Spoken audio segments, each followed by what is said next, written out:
This is episode number 574 of the InnerFight podcast.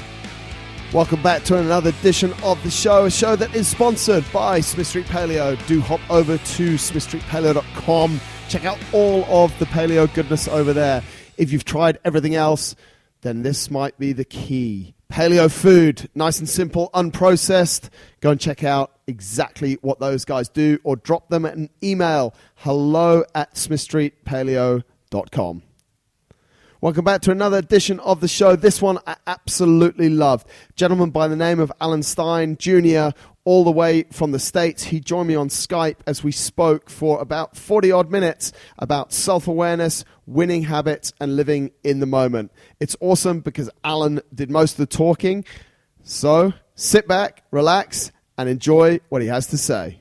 Welcome back to the show. And as I said there, folks, all the way from the US, I have Alan on the line. Alan, thank you very much for taking the time out to be with us. Welcome to the show.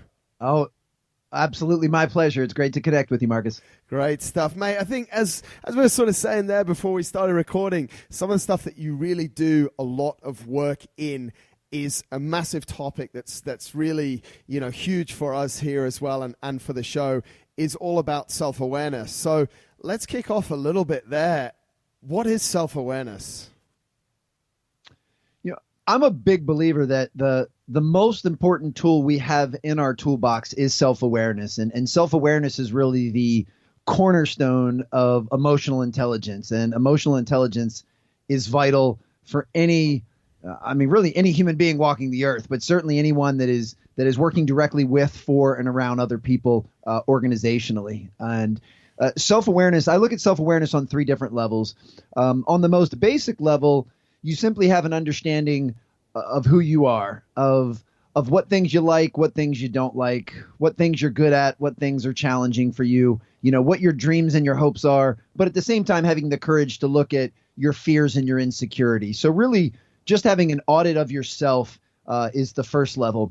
But then the second level, and this one is vital, is making sure that self-audit is in alignment with the way that the rest of the world sees you. And this is what's interesting, because in order to have true self-awareness, you do actually have to step outside of yourself and ask others. And you need to have an environment that you've created where you can ask those closest to you if the way that you're perceiving yourself is the way that they're seeing you. And a perfect example would be, if I asked you, Marcus, if you were a good listener, and you said, yes, I'm a great listener. But then I asked the 4 or 5 people that know you the best in this world, and they all say, oh, no, Marcus is an awful listener. Well, that would mean there's a disconnect between the way you see yourself and the way the rest of the world perceives you. And I could say that would mean you'd have a lack of awareness. As funny as it sounds, if I asked you if you were a good listener and you said, no, Alan, that's actually one of my challenges that I'm trying to get better on.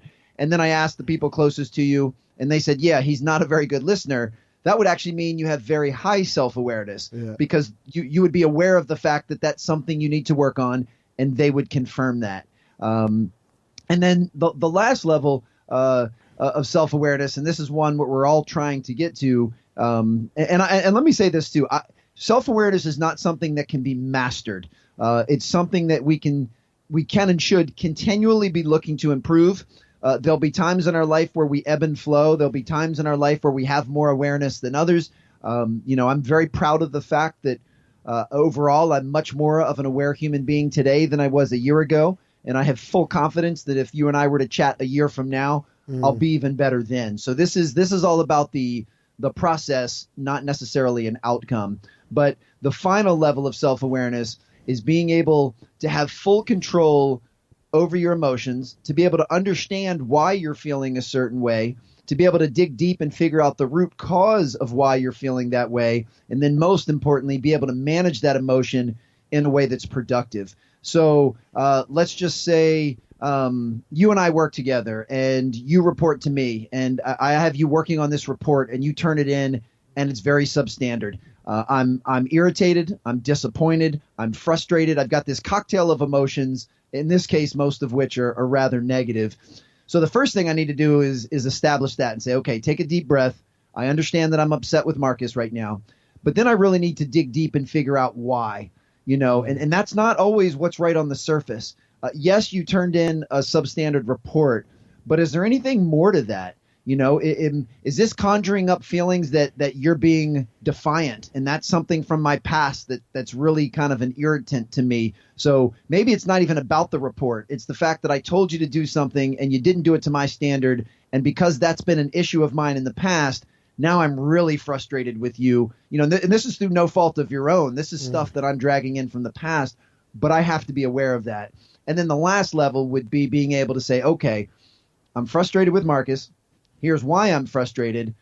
But what is a way that I can communicate my frustration to him that we're going to get a win, that we're both going to move forward, that we're, so a perfect example would be I call you into my office. I start screaming and yelling and cursing at you and telling you that this report is awful. And, well, that's what most people would default to because that's what's easy. Yeah. But my guess is that's probably not what's best for our relationship. And that's certainly not going to be much of a motivator for you to do better work in the future. Yeah, right. So that's when I would have to have full control over my emotions and be able to communicate that in a way and say, look, Marcus, I'm disappointed with what you turned in, but I am going to own some of the responsibility to that because maybe I wasn't clear in my expectations or maybe I didn't offer you the support that you needed, but we need to resolve this, and then kind of work from there. And hopefully that I'm delivering this in a way that really resonates with you so that when you leave the office, you're thinking, darn, I wish I would have done a better job, but now I know exactly what I need to do and I'm going to do a great job. And I really appreciate Alan's honesty when he told me that. Yeah. And if I can do all of that stuff, that's blending self-awareness with having a high emotional IQ. And that's how we move forward in life and actually make progress. Amazing, mate. Very, very nice kickoff with 5 minutes in and so much good information already. If we dial it back a little bit, mate, do you think there's, and this is obviously an opinion, do you think we're in a state of the world at the moment where people have a lot of self-awareness, or do you think it's low? And if so, is it limiting people? What's your general thought of people's understanding of what you've just been talking about for the last 5 minutes? Well, let me preface this with the fact that I'm an incredibly positive person. I'm a very optimistic person, and I absolutely believe in the good in human beings. I believe that most of the people walking the earth are good human beings. But with that said, and I don't want this to be cynical, I think the vast majority of people have very low self-awareness. Yeah. And I think that's for a variety of reasons. One, I know, having done the internal work myself, I got divorced, very amicably divorced 5 years ago. And part of that process was going in through therapy. And when I was going in for some counseling, that's what really opened the door to all of this stuff. And I started doing the work on myself. And I know how hard that is. I know how hard it is to peel back the covers and stare your fears and your insecurities and your weaknesses in the face and not try to ignore them, but to actually lean into them so that you can move forward. So part of it is, I think, people just don't want to do the dirty work because it makes them really uncomfortable. Yeah. I also believe, and would love your take on this, I know here in the States, emotional intelligence simply isn't taught. You have some great teachers and coaches that model it, but, I have 3 children that are in elementary school age. I have twin 9-year-old sons and a 7-year-old daughter. And this is not something that's taught at school. Yeah. There's not a class on managing emotions, or there's not a class on self-awareness. And there really should be. I mean, we could make a pretty legitimate argument that these are the most important skills that someone needs to have. And that's not, and I'm not by saying, I'm not saying math is not important and science is not important. It's all important.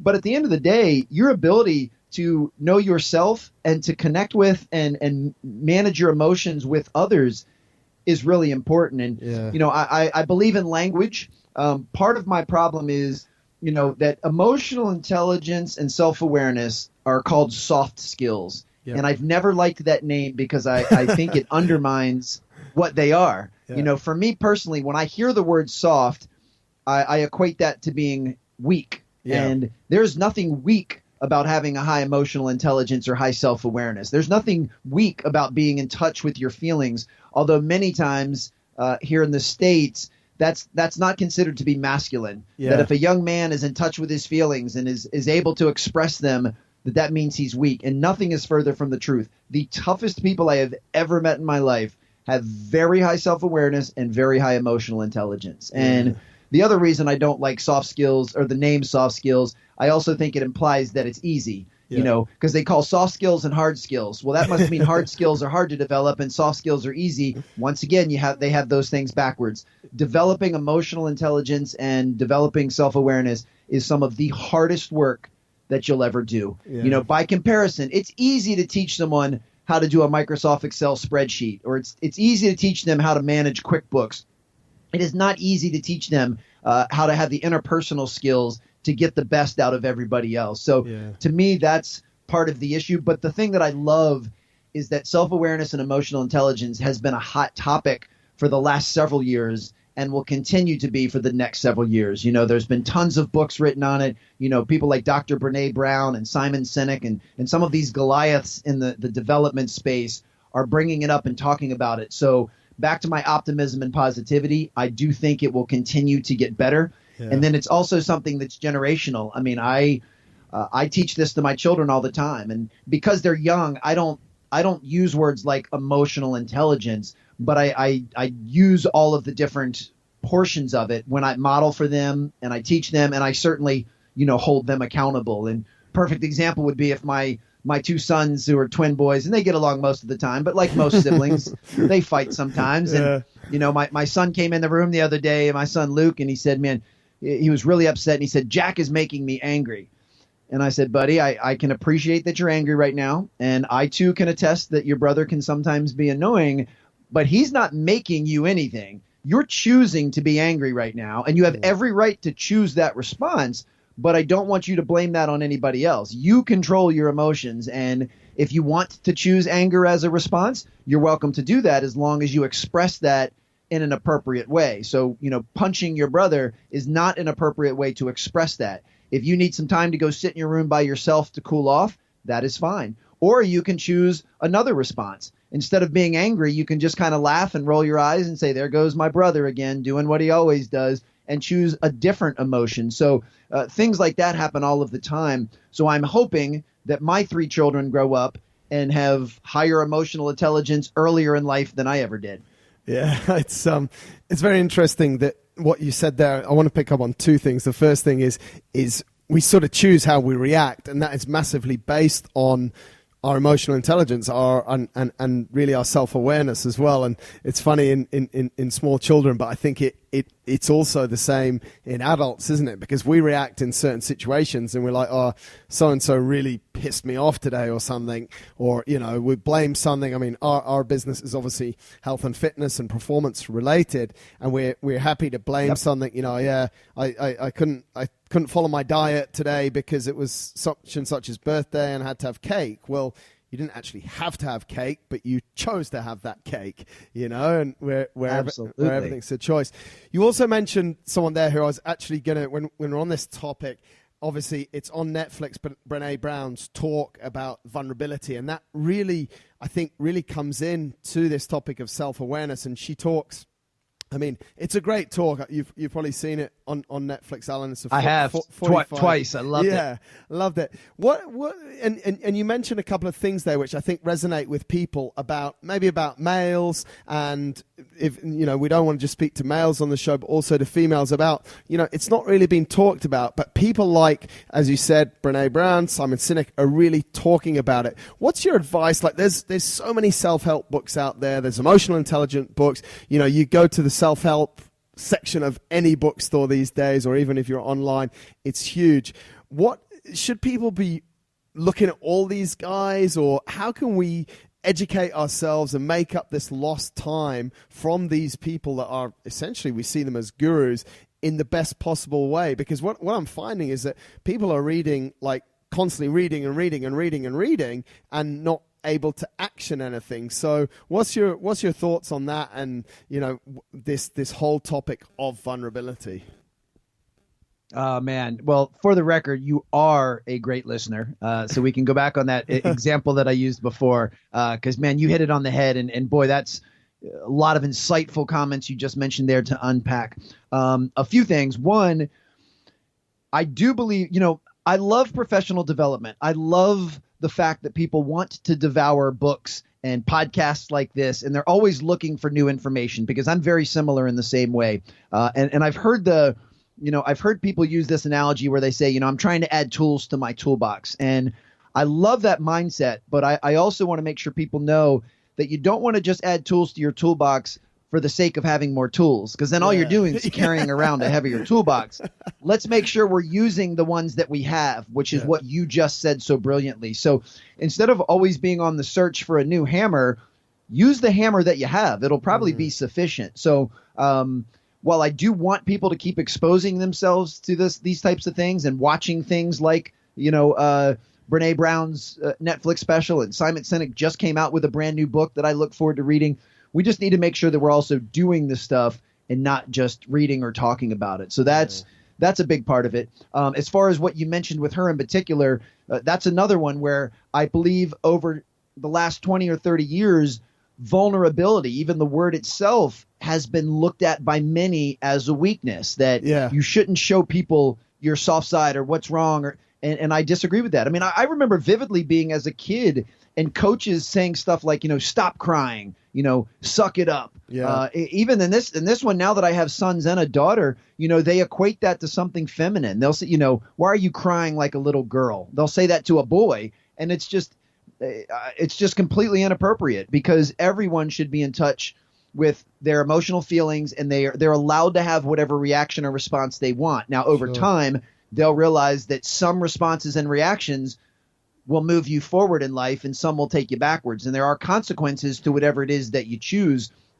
But I would never, ever say that to my children. Anytime they cry, and of course they're younger, so they cry every once in a while. I want them to be able to express why they're crying and express in their words how they're feeling. And there's nothing wrong with that. So I think that's a huge one. And then I'm doing these in reverse order. That's something okay. you brought up is so perfect in not just in high performance in life, but as you mentioned, in health and wellness and fitness.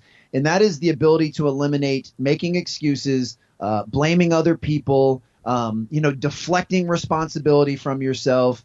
If we can get rid of those types of things, blaming others and making excuses and complaining. I mean, complaining is one of the biggest ones. I loved your analogy of, well, I had to eat birthday cake because it was so-and-so's birthday. And it's, no, you didn't have to. You chose to. And you're absolutely welcome to choose that. There's nothing wrong with choosing to have birthday cake, but you have to own it. And you have to realize that if you're training for a fitness competition, then you have to be willing to pay the consequences of what eating that cake would be. And, if in your mind, celebrating a special occasion with a loved one and eating something delicious is more important than you training for that fitness competition, then that's okay. Then that's a good decision, and you should make it guilt-free. But don't try to play both sides. Don't feel like someone else made you do that. And, I know for me, as a human being, I'm fallible, so it's not like I'm perfect. But over the last few years, I have drastically reduced all complaining,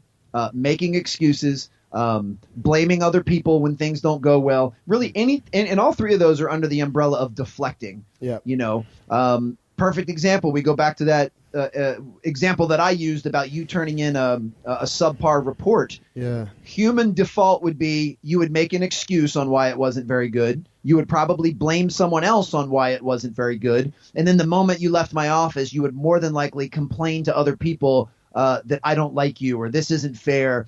And I don't say that about you. I say that because that's the natural default mode for most humans. And if we can reset that, whereas we don't do those things, it's very empowering. And not only does it help improve performance, but I found in my own life, it helps improve happiness and fulfillment. When you take accountability for everything you say, everything you do, it's really, really powerful. And now I'm thankful that because I'm not immune to those things, I do have the awareness that if I find myself complaining about something, I catch it pretty quick. I kind of chuckle to myself and I go, all right, Alan, this is getting you nowhere. Let's do something about it. Because if we use complaining, if we look at complaining, if you're complaining about something you have the power to change, then stop complaining and just change it. And if you're complaining about something you don't have the power to change, then you're just wasting your breath. What's the point? It's not going to change because you don't have any control over it. So there's really not a logical or legitimate argument on complaining,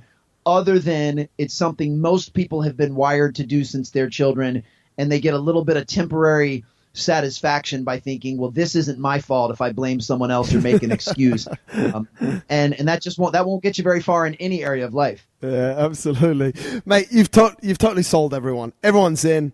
Everyone that was listening that was a little bit skeptical about this vulnerability, self-awareness and everything, before they listened to this first 20 minutes of this amazing show, they're sold. What people now want to know, and this is my next question, is, and I like what you said there, when you went through your divorce, you went through some kind of counseling, so you sort of were, you had to go through this. How do we improve self-awareness? How do we, if we improve our ability to be vulnerable, if that's really what the goal is here? What's some of the techniques that you can share with people? If someone says, yeah, I agree, everything's resonating, I need more self-awareness, I'm ready to work on it right now, and I want to finish listening to this show, and I want to have Alan's top 3 tips on how we improve self-awareness, what would they be?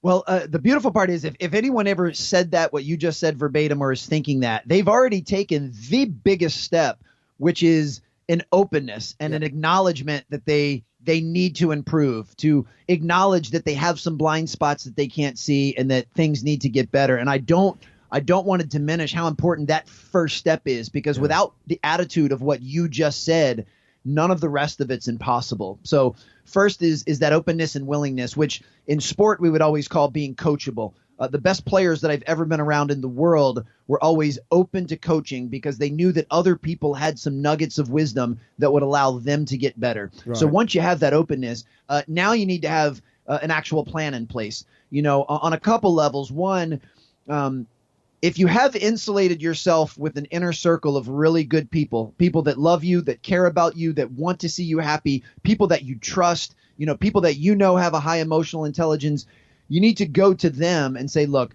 this is an area of my life that I really want to improve. I know that I can't do this by myself. I need your help. I want your help.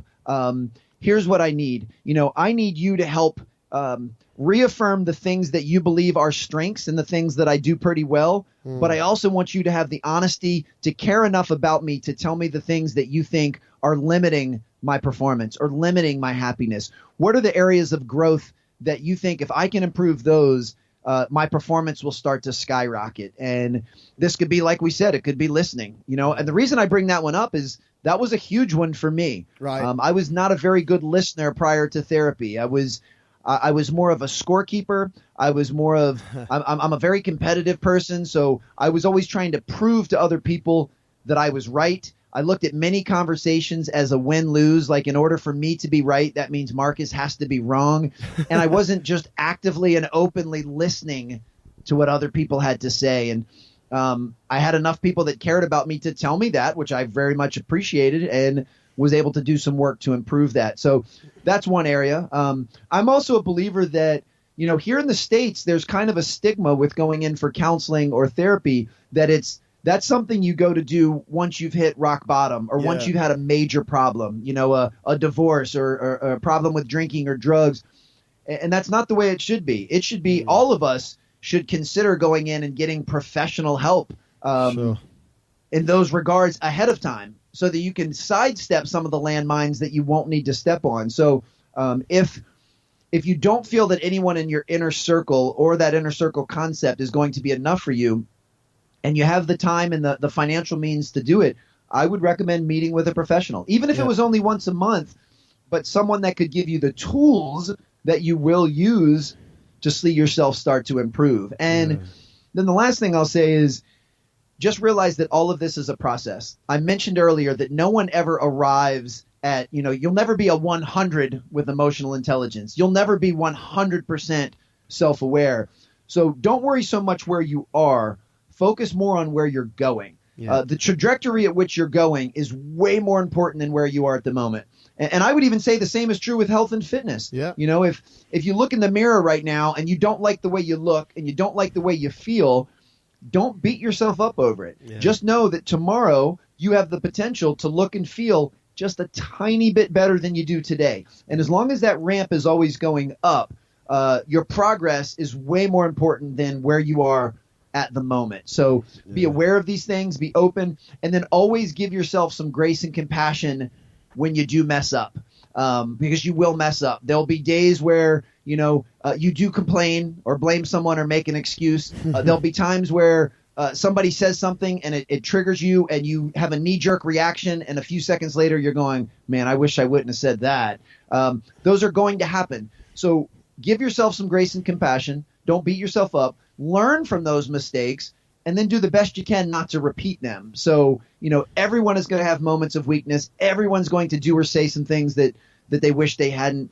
Just be able to be open enough to learn from them. And if you're willing to do this and know that, very similar to health and fitness, self-awareness and emotional intelligence is a daily journey. Yeah. That's why they're so analogous. If you get in great shape and you claim to the world, you put your flag in the ground and you say, look at everyone, I'm in great shape, and then you stop working out and stop eating well, you're not going to be in great shape anymore. Those things are not permanent. And same thing with awareness. If I announce to the world today that I'm very self-aware, then I'm actually not. So I think if you can kind of put those things in place, you'll slowly start to see yourself get better and better. And I know for me, the best gift it gives you is clarity. Yeah. I look back on certain things in my life now, and with crystal clear clarity, I can see why they happened. I can see what I could have done differently. Now when similar things happen now, instead of being numb or blind to it, I'm completely in tune and going, oh, yeah, I could see why that happened, and here's how I'm going to respond differently this time. Amazing, mate, amazing. I just want to,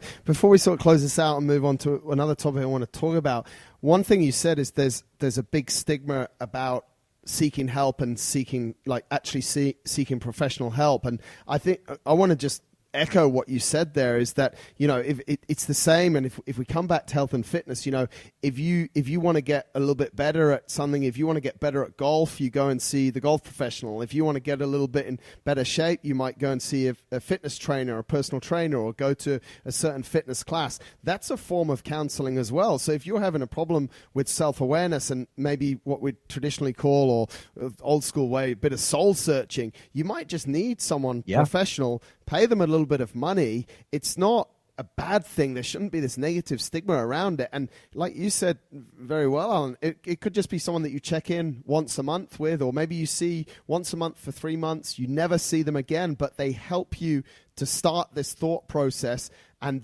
give you a framework. You can read every single book on the planet, but the counselor in person might just make something really click that you can start this process and become more self-aware and more successful in life. Absolutely. And if we go back to terminology, if the terminology of counselor or therapist has a very deep-rooted negative connotation to you, just flip it around. Consider them a coach. Yeah. Consider them a mentor. I mean, they may be someone that is trained in psychology or psychiatry, so that, they're the best at what they're going to be able to help you with. So this is not about going and seeking someone that doesn't have the credentials to do it. But you just said that so perfectly. If you want to get better at golf, you hire a golf coach. If you want to get in great shape, you hire a fitness trainer. If you want to get your mind right and improve self-awareness and your mental skills, then you need to hire someone that does that. And I know from my own experience, the best part about going in for therapy, and it was really challenging. Several years later now, I can say it very a matter of fact, but when I look back, the lady that I worked with, she never told me what to do or how to feel. All she did was just ask questions after question, and then it was up to me to figure something out. And she would do an expert job of guiding me through that. So, I'm talking to her and I'm telling her about how upset I am at you because you turned in a bad report. Yeah. And she would be the one to guide me down the path of figuring out why that's so upsetting, what triggers from my past might have caused that. But then she would say, okay, so how are you going to approach Marcus about this? And then maybe I would share something and say, well, I tell you what, this is the third time he's done this, so I'm bringing him in on Monday and I'm going to rip him a new one.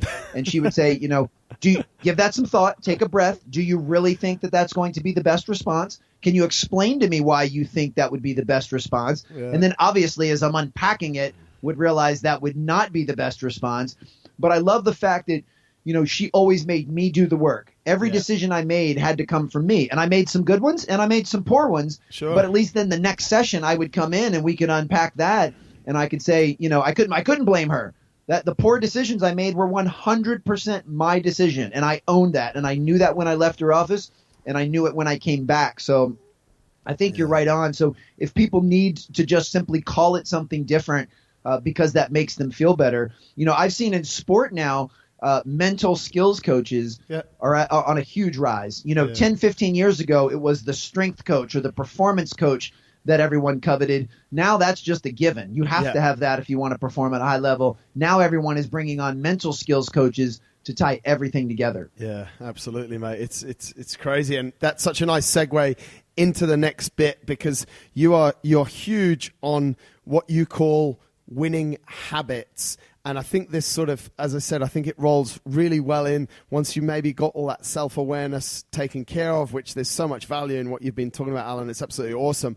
We move into this winning habits. What are winning habits? Well, by definition, a habit is something you do unconsciously and you do consistently. So it's something you do, you don't have to think about it, at least not once it's a habit. Now, when we're creating habits, you do have to put some conscious thought into creating it, but we do it all the time and we do it without thinking. And I saw a Duke University study that said 42% of everything we do during our waking hours is habitual. So that means almost half of everything we do from the moment we wake up to the moment we go to bed is on autopilot and is on cruise control. So first and foremost, that shows us how important it is to make sure we have positive habits. If half of everything we do is a habit, then we need to make sure that those things are filling our bucket as much as possible. And then, of course, that means the other half are things that we're making conscious decisions on.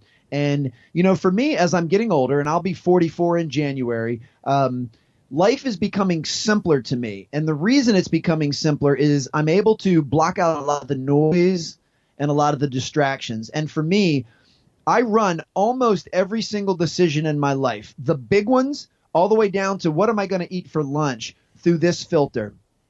Is this going to take me closer to being the man I want to be, or is this going to take me further away? Nice. And now, it's up to me to define the man I want to be. And the man I want to be is someone that's physically, mentally, and emotionally fit. Someone with a high emotional intelligence, someone that has a great connection with his children, someone that loves the work he does and takes pride in doing work at a very, very high level and serving with excellence, is someone that's a bucket filler and pours into other people. So I have this loose vision of the man that I want to be. And then I have to ask myself, all right, is doing this thing right now, is that going to take me a little closer to being that guy? Yeah. Or is it going to take me further away? And people, they laugh even when I say, like, what am I going to eat for lunch? But, if I want to be mentally, physically, and emotionally fit, then I got to make sure that I'm feeding my body healthy food. For sure. I need to make conscious decisions. But it also goes back to the example earlier. I don't choose to be perfect with that. If you were in the States from Dubai and you said, hey, take me to the greatest pizza place you have here, you and I would go out and we'd have some pizza and we'd have a good bonding experience. And yeah, that's not the healthiest food that I could be eating, but I would make the conscious decision that in that time, that would be worth it for me because it would be important to you and I would want to show you a good time and I would be able to eat that completely guilt-free. Yeah. And then probably for the rest of the week, I would be more in tune with eating healthier. Same thing. If my kids are acting up and I start yelling and screaming at them, do I really want to be the guy that yells and screams at his kids? No, that's not the guy I want to be. So then don't behave that way because your behaviors and your beliefs have to be in alignment. If they're not, then you need to change one of them. So I can't believe that I want to be this guy and then have all of these habits that are contradictory to being him. So I can't tell you on this show and all of your listeners, I want to be physically, mentally, emotionally fit. And then I hang up and I go eat junk food and I go, I skip my workout and I go and yell at my kids. Yeah. Like then I'm working in the opposite direction. And back to the original concept of habits, one of the biggest things about habits is the environment that you're in. If you surround yourself intentionally with people that put a high value on physical fitness and wellness, it will make it easier for you to do the same thing. If the 5 people I'm closest with choose to work out most days of the week and choose to eat healthier foods, it'll make it easier for me to do those things. Yeah. And that's one of the problems is you've got 5 or 6 friends who aren't into health and fitness. You decide that you want to be, and now you're swimming upstream because every time you're going to work out, they give you a hard time. Or every time you order salmon instead of ordering a piece of cake, they roll their eyes at you. now it's making it harder for you to make the right decision. So James Clear is the author of Atomic Habits, and it is absolutely the best book ever written on habits. And he said something very profound that I've really adopted. He said, you need to surround yourself with people that what they do normally is what it is that you're trying to do. Yeah, so if I want to try to work out more, I need to hang around with people that just work out because that's just what they do. Like they don't even think about it. That's part of their 42% of unconscious habits. So we all have to be very deliberate in creating an environment that allows us to move towards the person that we want to be. Yeah, I think, mate, very, very true. You've mentioned kids a couple of times, and I want to link this a little bit because obviously we've got people that have kids that listen to the show. And what I'm generally seeing, and I'm a little bit maybe a little bit negative on this one, but I'm seeing kids these days rewarded for things that are mediocre. People, like, we get more participation medals, we get certificates for things that maybe you or I at a similar age when we're at school we wouldn't get. Do you think that the way that we're educating children now and bringing them up, for the most part, in those environments that we can't really control, like schools, unless we move schools, do you think there's a problem that's now feeding through, because we've seen it through this sort of millennial generation? Do you think we're creating a problem that maybe people aren't having these habits and then they're having to sort of learn them later on? Or any thoughts on that? Oh boy, we could do a whole series of episodes just on this. I love that you teed this up, and having children, this one is definitely near and dear to my heart. Good. Yes, it is an issue. Yes, it is getting worse in many regards. And remember, I mean, go back. Someone needs to rewind and listen. I am a positive, optimistic guy that believes good in human beings. You know, this is not cynical. This is not judgmental. This is just what I've been able to observe. And what you've brought up is kind of the dichotomy between earning something and being entitled to it. Yeah. And I try with my own children to make sure that they earn everything, earn every grade in school, earn every spot on a team. If they want a new game on their iPad, that they've earned the right to have that. They had to earn the right to have an iPad in the first place.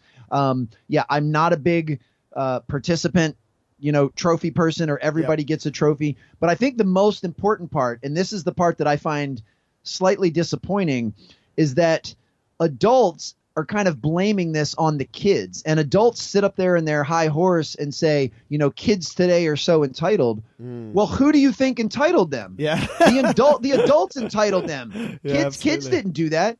The adults were the ones that said, you know what, that kid's going to be sad that he didn't give a trophy, so let's everyone get a trophy. Yeah. And now you've got a generation of kids that expect those things, and it's not their fault. So I have huge empathy for children. And when I meet a kid that is entitled, that does feel like he deserves whatever, I try to treat them with compassion, because it's not their fault. It is the adult's fault. And, for me, because this is something that's important to me, I use my social platforms to speak about it, because I think that's how we influence change.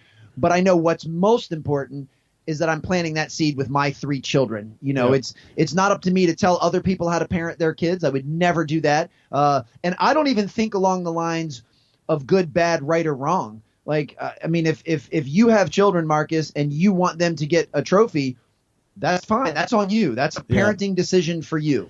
So I wouldn't judge that, and I wouldn't tell you you're wrong.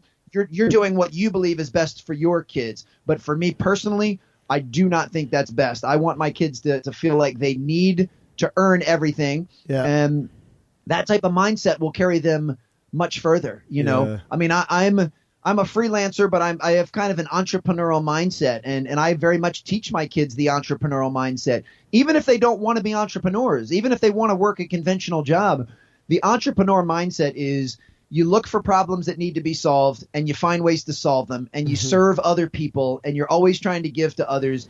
And I want my kids to have that mindset. And entrepreneurs know firsthand you have to earn everything. Yeah, you earn every single customer. You don't take any of it for granted.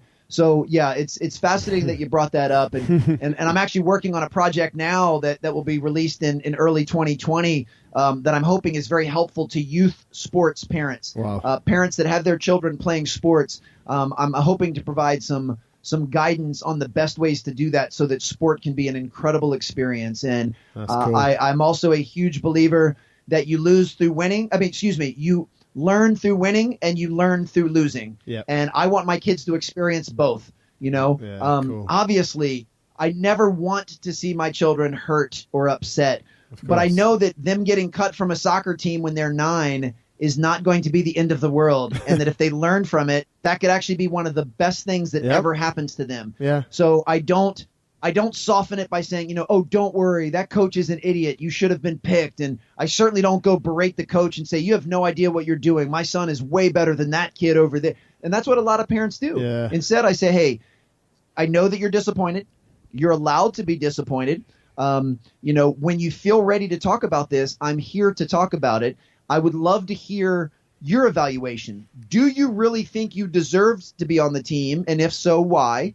Or do you realize that maybe you're not as good or didn't put in the work that deserved to be on the team? And then most importantly, no matter what your response, what are you going to do moving forward? Are you going to say, well, soccer's not for me, I'm going to quit and do something else? You have the right to do that. Just know that that's your decision and you have to own that. Or are you going to use this as a motivator and say, I'm going to talk to the coach and get a list of the drills that I need to work on, and I'm going to work on them for an entire year so that next year I have a much better chance of making the team. I just want them to own that and know that, that getting cut from that team will sting now, but you can use that in a way that will move you forward. Exactly. And if we use the latter scenario where he chooses to practice and then the next year he makes the team, oh my gosh, that would probably be one of the most elated feelings he could feel at that young age. Way, way better than the feeling of just giving him an empty trophy and saying, oh, you did fine. Yeah, I think it's very interesting because as you're sort of talking through that example, I'm thinking about a lot of I love to read sport biographies, and I'm thinking about a lot of the books I've read, and I think there's more times in those books or examples that those sportsmen and women have used in those books where having been cut from a team or having lost a big game in the final has made them do what you were just talking about there, go back and train a little bit different, and made them ultimately successful, rather than they never really talk about the medals that they won that maybe were just, like you said, they're empty medals. So I think there's a lot of there's a lot of learning there, and it's through a lot of professional sportsmen. So you've hit the nail on the head. Well, I appreciate that, and I hope the most important part of what I just said from a parental standpoint is the fact that I just simply try to facilitate my kids making their own decisions. Nice.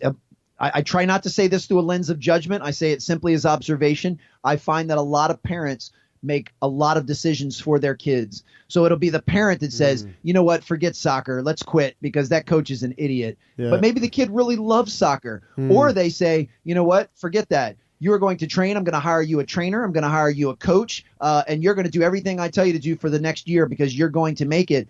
And maybe the kid doesn't even like soccer. Maybe the only reason he tried out was to try to, make the impress the parent. So I want my kids to make decisions and then live by those decisions. And it's funny. It's a little bit of an inside joke with my 3 kids because I gave a commencement address at a high school graduation a couple of years ago. And really at the end of it, I boiled it down and said, if you want to have a good life, just start making good decisions. If you want to have a great life, then make great decisions. Yeah. And at the risk of sounding condescending, I sure hope you know that if you continually make poor decisions, you're going to have a really tough life. So I say to my kids all the time, hey, just make good decisions, make good choices. And when you make good choices, double down on those and keep making them. When you make poor choices, own it, learn from it, try not to repeat it, and just keep on trucking. Yeah, very cool.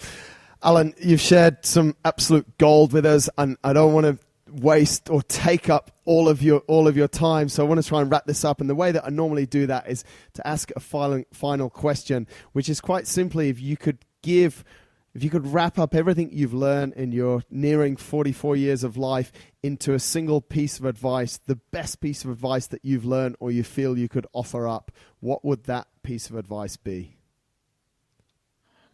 Wow, I love the question. I love the depth. The difficulties in narrowing it down. I mean, the stuff we've talked about in reverse order. Making good decisions. Being open to being vulnerable and working on emotional intelligence, working on self-awareness, learning how to move past the mistake. I mean, all of that stuff is incredibly important. But since I've already talked about that, so hopefully your listeners know I already place high value on that, or I wouldn't have said it. I would say the most important thing is learning how to live in the present moment and do your best not to be distracted by the things that happened yesterday. Do your best not to get anxious about the things that may or may not happen tomorrow, but really focus on and enjoy the present moment. And when you can do that, I found through personal experience, your performance will go up, but your happiness will go up as well. And just so folks know, this is not ignoring the past. We have to learn from the past, especially the mistakes we've made. And this is not about ignoring the future. We have to prepare for tomorrow, but it's not getting caught up in either one of those. It's putting most of our energy and focus into the right now, into what's happening now. That's one of my favorite acronyms, WIN, win. What's important now? And if you can keep your focus on what's important now, perfect example. Talking with you and your listeners right now is the most important thing to me at this moment. So it is getting all of my attention. I'm not folding laundry or checking email. I am 100% in my office. All screens are off. I'm dialed into you because this is what's most important. Now, as soon as we hang up and we say goodbye, then I'll immediately move to the next most important thing at that time. And then that will get my full attention. And if we can move through life like that, like I said, you'll be happier and you'll certainly be more fulfilled, but you'll also see your performance skyrocket. Alan, absolutely legendary. I really appreciate the last 45 minutes of, you said it, your full focus. I'm going to send people over to your website. I'm going to link that up. Do you want to share with us your social media handles? We'll put those in the show notes as well. Sure. So if anyone's interested in kind of the speaking and stuff that I do, and they can go to alansteinjr.com. If they're interested in my book, which is called Raise Your Game, which is really a summary of everything that you and I just talked about, they can go to raiseyourgamebook.com. And I'm at Alan Stein Jr. on Instagram, Twitter, LinkedIn, Facebook. Pretty easy to find, and love engaging with folks. So if anyone listening to this, if something struck a chord and you want to keep the conversation going, by all means, please hit me up because it'd be my pleasure. I will link to all of those things that Alan just mentioned there, folks. I'll put those all in the show notes, so it's super easy. Hop over to the show notes on whatever platform you're listening on or over on InnerFight.com, and you can get all of that. Alan, thank you so much, mate. Absolutely awesome. I really actually can't wait to listen back to this show. We're just finishing it, but I'm going to listen back to it probably within the next 24 hours because so much value and so much interesting stuff. So thank you very much for your time. My pleasure. You were phenomenal in leading the conversation, and I look forward to sharing it with my audience and turning, your amazing work and amazing show onto all of the folks that follow me. Awesome. Alan, have a fantastic day. Thanks a lot for joining us. Thank you.